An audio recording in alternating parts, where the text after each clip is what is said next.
যুদ্ধ এই শব্দটি উচ্চারণ করতেই চোখের সামনে ভেসে ওঠে ধ্বংস, মৃত্যু ও কান্নার করুণ চিত্র।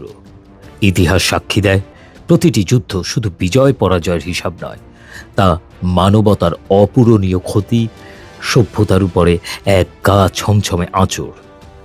যুদ্ধের প্রকৃত রূপ বোঝা যায় শুধুমাত্র সেই মায়েদের চেহারায় যারা সন্তান হারিয়েছেন, সেই শিশুদের চোখে যারা নিজের শৈশব হারিয়েছে ধ্বংসস্তূপে, আর সেই মানুষের হৃদয় যাদের ঘরবাড়ি, স্বপ্ন সব পুড়ে ছাই হয়ে গেছে আগুনের লেলিহান শিখায়। যুদ্ধ হয় নিপীড়িত জনতার প্রতিবাদে, ক্রোধ, হিংসা, লোভ থেকে, মতবাদের পার্থক্য থেকে, বিশেষ করে জবরদখল কিংবা ব্যবসা সম্পদের জন্য। যুদ্ধ কখনোই কেবল দুই দেশের সৈন্যদের লড়াই নয়, এটা গোটা জাতির রক্তক্ষরণ। গোলার শব্দে কেঁপে ওঠে গ্রামের নিস্তব্ধতা, হাহাকার ছড়িয়ে পড়ে শহরের প্রতিটি অলিতে গলিতে। যুদ্ধ মানে ক্ষুধা, অনিশ্চয়তা, বাস্তুহারা মানুষের দীর্ঘ মিছিল। যুদ্ধের সময় সবচেয়ে বেশি ভোগে সাধারণ মানুষ, যারা যুদ্ধ চায় না, তবু যুদ্ধ তাদের দরজায় এসে কড়া নাড়ে।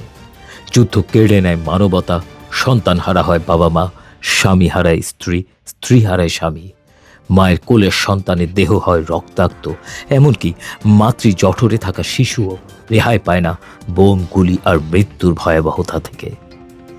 একটি ছোট শিশুর চোখে যুদ্ধ মানেই তার খেলার মাঠে মর্টারের গর্ত, মিসাইলের আঘাতে ধ্বংস হয়ে যাওয়া স্কুল ভবন বা বাড়ি, হারিয়ে ফেলা খেলার সাথী বা ভাই বোন, বাবা মা। একজন কিশোরীর চোখে যুদ্ধ মানেই পরিবার হারিয়ে যাওয়া সদস্য এবং তাদের জন্য প্রতিদিন প্রহর গোনা। যুদ্ধ মানে স্কুল বন্ধ, শিক্ষা বন্ধ, স্বপ্ন থেমে যাওয়া, ক্ষুধার্ত পেটে ভিক্ষার হাত বাড়িয়ে দেয়া। একজন যুদ্ধ বিধ্বস্ত মায়ের বেদনায় স্পষ্ট হয় যুদ্ধের আসল চিত্র। আমি আমার শুধু ছেলেটাকে স্কুলে পাঠাতে চেয়েছিলাম, যুদ্ধ আমার সেই ছেলেটাকেই কেড়ে নিল।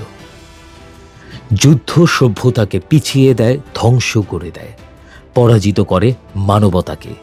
ন্যায় অন্যায় বোধ হারিয়ে যুদ্ধের তথাকথিত মানবতাবাদীরা ছোটে নিজেদের সুবিধা ও লাভের আশায়। যুদ্ধে যে অর্থ ব্যয় হয় অস্ত্র তৈরি এবং ধ্বংসযজ্ঞে, সেই অর্থ যদি ব্যবহৃত হতো শিক্ষা, চিকিৎসা, দারিদ্র্য বিমোচনে, তাহলে হয়তো বিশ্বটা হতো অনেক শান্তিপূর্ণ, মানবিক। কিন্তু তাহলে তো আর ব্যবসা হবে না, টাকা আসবে না। তাই টাকার টাইকুনদের চাই যুদ্ধ। মানুষের সবচেয়ে বড় পরিচয় তার মনুষ্যত্ব। যুদ্ধ সেই মনুষ্যত্বের পরীক্ষায় বারবার মানুষকে ফেল করায়। তাই আমাদের দরকার যুদ্ধ নয়, দরকার সংলাপ, সহানুভূতি, বোঝাপড়া, শান্তি, সংস্কৃতি এবং পরস্পরের প্রতি ভালোবাসা। যুদ্ধের ভয়াবহতা থেকে আমাদের শিক্ষা নেওয়া উচিত। আমাদের নতুন প্রজন্মকে শেখাতে হবে যুদ্ধের চেয়ে শান্তি অনেক শক্তিশালী। সহিংসতা দিয়ে কিছুই নির্মাণ করা যায় না, বরং ধ্বংস হয় যা বহুদিন থেকে গড়ে উঠেছিল ভালোবাসা, সম্মান ও বিশ্বাস, একতার ভিত্তিতে। যুদ্ধ থামাতে হবে না, শুধু অস্ত্র রেখে নয়, বরং মনুষ্যত্ববোধকে জাগিয়ে তুলে।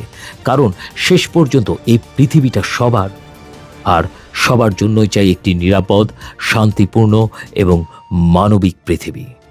টেক্সট রিপোর্ট, বাংলার আওয়াজ।